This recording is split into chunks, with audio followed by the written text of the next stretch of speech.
Look at the history of the world, you can see a lot of desperation and desolation, right? So the plight, maybe the rich Romans did okay if they didn't kill each other. The Gauls didn't do okay, right? The Roman Empire had like 1 million Roman citizens and 190 million serfs, and billions of people have lived without hope for quite a while. So I don't think the human condition's been great. I think that the best money that we had for 10,000 years was gold, but we know that gold is imperfect money, and we can trace thousands and thousands of wars to it. And we can trace tens of thousands of stories of people that saved their money in gold to have it seized or lost. If you go back to before Bitcoin, parts of the world had assets that they could use to store economic value, maybe the United States and Europe.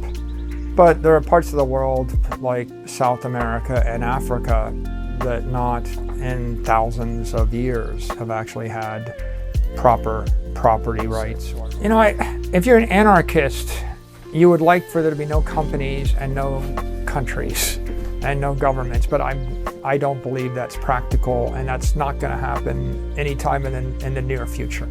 So in a world where there are companies and there are governments, then you should assume that most things will be the province of one or the other. I think that the crypto idealists are intent on decentralizing everything they possibly can, but I don't really I think that that's in a certain degree an enormous waste of energy and effort. It's idealistic, but the thing that needs to be decentralized is the money, right? Bitcoin is a decentralized network. Why? Because you want a monetary network that is nation-state attack resistant, because you want to trust it past the useful life of the nation-state. I want the money to last for 1,000 years. And so if I want something to last for 1,000 years, it truly needs to be decentralized. Now, on the other hand, do you need a decentralized smart contract platform? No. Do you need decentralized art? No. All these other things? Interesting intellectual ideas, but if the goal of a DeFi application is simply to take my Bitcoin and offer it to 100,000 different counterparties and then loan it to the highest bidder in order to generate 16% interest, you can do that with a website run by a company. There's no reason why Binance or Coinbase or FTX can't operate a decentralized flash loan service or a lending service on top of Bitcoin, and you would just have a program running on a single machine or 2 or 3 or 4 servers in a jurisdiction that executes that functionality at the speed of light 1 million times cheaper. To be clear with Bitcoin, I think Bitcoin solves half of everything.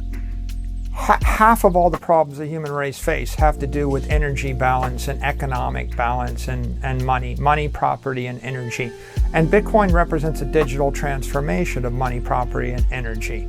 And that's profound. And if you sum up the total value of all products, services, and assets and properties in the human race, you probably got to balance it with an equivalent amount of money. So it's $500 trillion or a quadrillion dollars worth of stuff, and on the other side is the backhaul energy network to move it and to distribute it over time and over space and trade and transact. So Bitcoin is a pretty profound thing. But if we look at the mobile wave, in the book I was writing, I was discussing the digital transformation of stuff, and especially the chapter of that digital transformation related to the dissemination of mobile devices. So what happens when software moves to its vapor state? When the software leaps onto a mobile phone and billions of people have the software in their pockets, how is that different than the software running on the internet or the software running on a PC computer? And if you think about software running on a mainframe, where a PC is kind of like solid state, and when the software gets to a laptop, it looks like liquid state, and when the software gets to a mobile phone, it feels like vapor state. And the significance of the mobile wave was now I could have software that I sleep with, right, and I drive with. So if the software is in the car, now I can conceptualize a digitally transformed map. And a digital map, first I take a Ramagnoli atlas and I dematerialize it so it's weightless. Then I carry it with me all the time. Then I put 10 million pages of satellite images on it so it becomes a million times richer. Then I start to feed telemetry back in the system so I know the traffic on all the arteries in real time. And it gets smarter. Then I start to plug in all the places you might go. Then I plug in whether people are there now. And then I start to tell you that these are the restaurants that people are at. And then I tell you that they're closed. And then I tell you can't get there because there's a traffic jam. And if you keep following that thread, eventually I put some AI on it and I tell you how to get there, which turn left, turn right. Then I tell you don't bother to go. Then of course ultimately I build it into a car and you get in the car and you say just take me to a nice place. And the car drives you there. All of those things are logical continuations of the idea of a digital map, right, in the mobile era. Each of those digital transformations of information, digital maps, digital music, digital books, digital education, all of those things created a profound increase in productivity for the human race. I could give 1 billion people $1 million worth of books for the variable cost of electricity. So what we had was a technology that allows us to give billions and billions of people education, erudition, insight, or joy, right? Take the idea of a Beethoven Fifth Symphony played by the Berlin Philharmonic and calculate the cost of that, record it, put it in an MP3 file, then send it to 1 billion people, then play it back 100 times a year. If the entire human race wanted to do nothing but play Beethoven's Fifth Symphony for everybody, they couldn't do it, right? So the cost to do it in the physical world is prohibitive.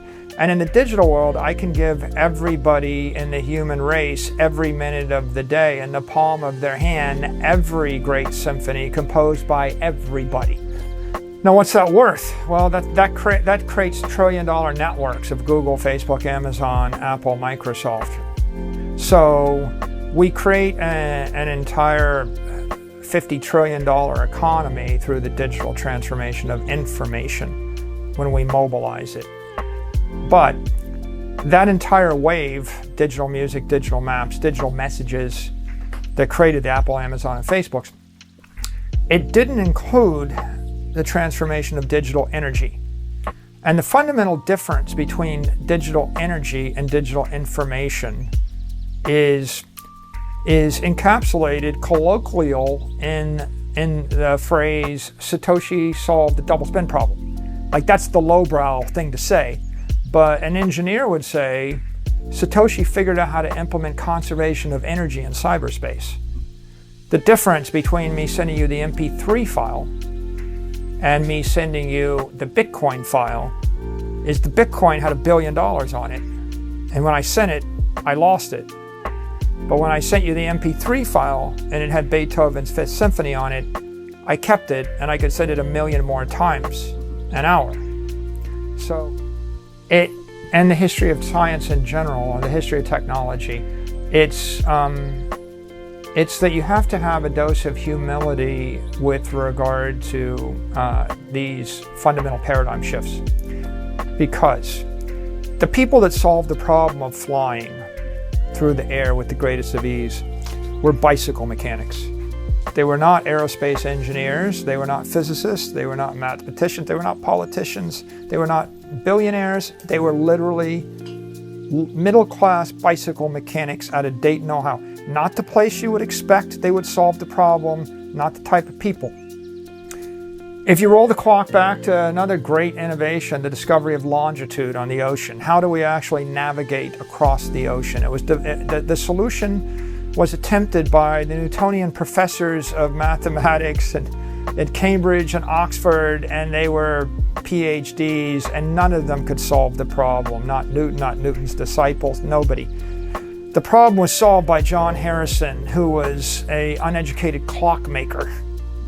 And he solved it by making a clock that kept proper time. He didn't solve it with star charts or calculus of variations or computational theory or any amount of highbrow thinking. He was a blue-collar laborer. And so now you go forward to Satoshi. The fundamental problem of economics, how do you solve the coincidence of wants between everybody in the human race over time and space forever? How do you solve the economic problem of getting people to cooperate, in an efficient fashion, right? It wasn't solved by any economist, and it wasn't solved by any organization or governmental agency that should have solved it. Solved by the cypherpunks. Solved by, I think, a generalist engineer that knew a decent amount about computer programming, but if you look at all the crypto world that's dominated by the computer programmers, they screw up everything, right? All of the other crypto tokens that are dominated by software engineers are screwed up because they understand a lot of software engineering, but they don't understand thermodynamics or physical engineering or systems engineering or all the other disciplines you need. So Satoshi represented one part economics and one part systems engineering and one part computer engineering and one part game theory and one part practical political science and a little bit, all of the mechanisms you see in thermostats, the difficulty adjustment. It's a first order negative feedback loop. Okay, invented by Satoshi? No, and maybe invented by Archimedes, right? It's in water clocks, it's in stuff since the beginning of time. Every mechanical engineer understands this stuff. So what you had was a generalist engineer, right? Not a specialist, throwing out a very practical solution, not the elegant, beautiful thing people would expected, but a practical solution that turned out to be as profound as longitude, as profound as human flight, as profound as electricity or fire.